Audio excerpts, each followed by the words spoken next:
आज हम बात करने वाले हैं सुषुप्ति के बारे में। सुषुप्ति यानी गहरी नींद, वह अवस्था जिसमें हमारा शरीर, मन और इंद्रियां सब शांत हो जाते हैं, लेकिन हमारे भीतर का साक्षी, हमारी चेतना बनी रहती है। अक्सर लोग सोचते हैं कि नींद केवल शरीर का आराम है, लेकिन सुषुप्ति सिर्फ शारीरिक विश्राम नहीं, बल्कि यह आत्मा और चेतना का एक गहरा अनुभव है।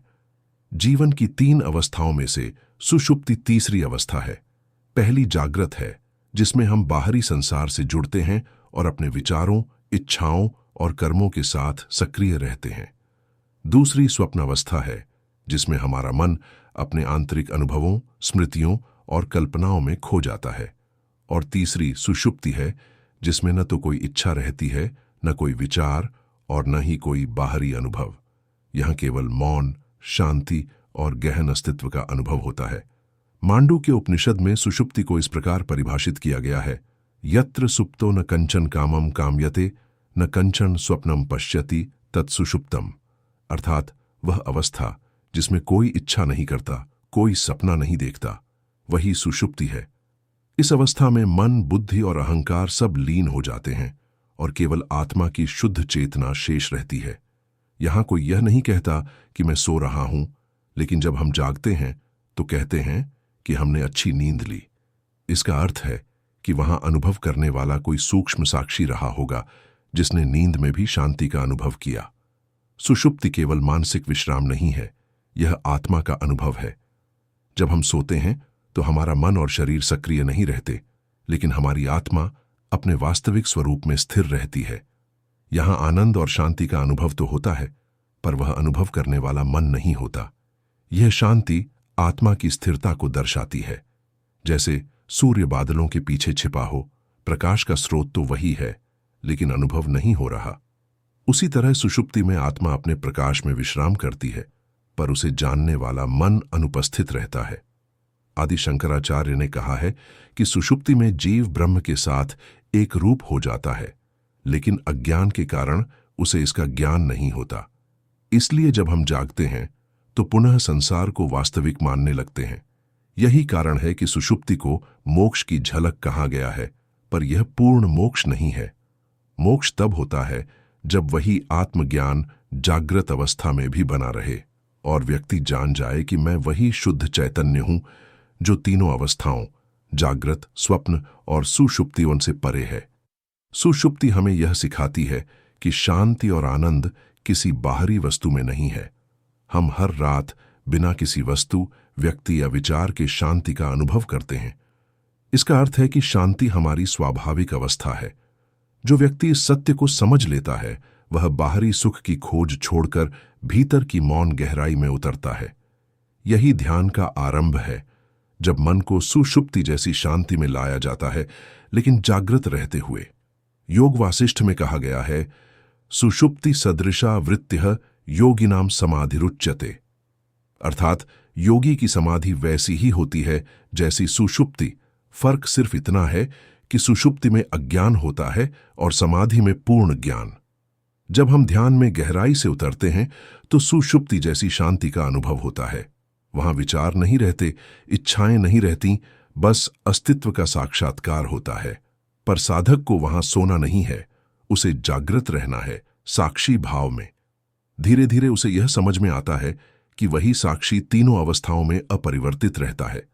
वही वास्तविक मैं है, जो न जन्म लेता है, न मरता है, बस देखता है। सुषुप्ति का अध्ययन केवल दर्शन का विषय नहीं, आत्मा के अनुभव का मार्ग भी है। जब हम दिन भर की थकान से थक जाते हैं तो नींद में हमें राहत मिलती है। यह राहत केवल शरीर के आराम के कारण नहीं होती, बल्कि मन की चुप्पी और शांति के कारण भी होती है। पर ध्यान का उद्देश्य यही है कि वही चुप्पी जागते हुए भी बनी रहे। जब ऐसा होता है तब हर क्षण सुषुप्ति जैसा शांति भरा हो जाता है, लेकिन उस शांति में पूर्ण जागरूकता होती है। यही अवस्था तुरीय कहलाती है, चौथी अवस्था जो सुषुप्ति से भी परे है। मांडुक्य उपनिषद कहता है कि तुरीय ही वास्तविक आत्मा है। नान्तः प्रज्ञम न बहिःप्रज्ञम न उभयतः प्रज्ञम अदृश्यम अव्यवहार्यम अचिन्त्यम अव्यपदेश्यम एकात्म प्रत्ययसारम प्रपंचोपशमम शांतम शिवम अद्वैतम। यही तुरीय है और यही ब्रह्म है। सुषुप्ति उस तुरीय की छाया है। जैसे मौन में ईश्वर की झलक मिलती है, वैसे ही नींद में आत्मा की झलक। हम सभी हर रात उस परम शांति में लौटते हैं, लेकिन जागते ही उसे भूल जाते हैं। यदि कोई व्यक्ति उस शांति को पहचान ले, उसे अपना स्वभाव मान ले, तो उसे जीवन में कोई दुख छू नहीं सकता।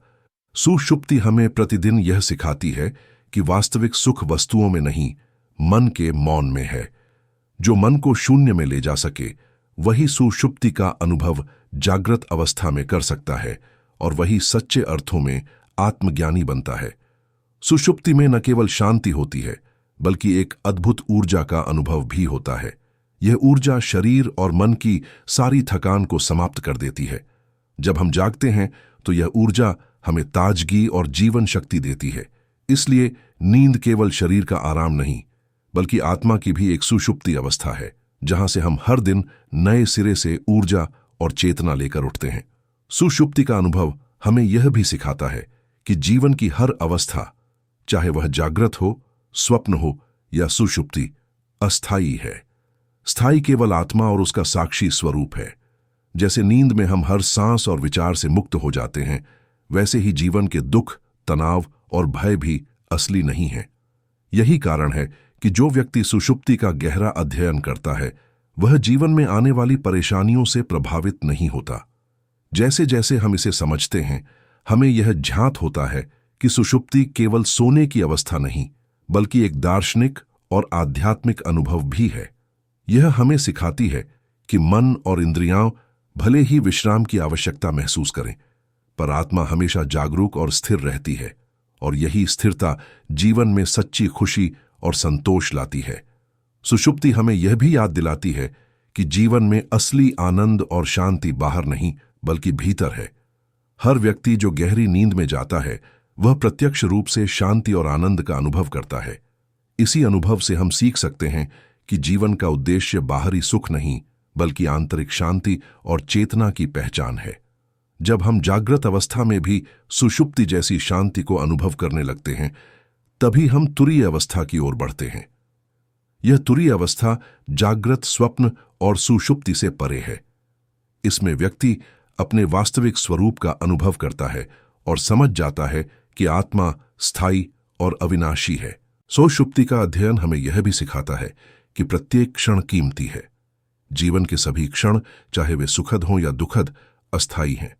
सुषुप्ति हमें यह अनुभव कराती है कि जो स्थायी है वह केवल चेतना है।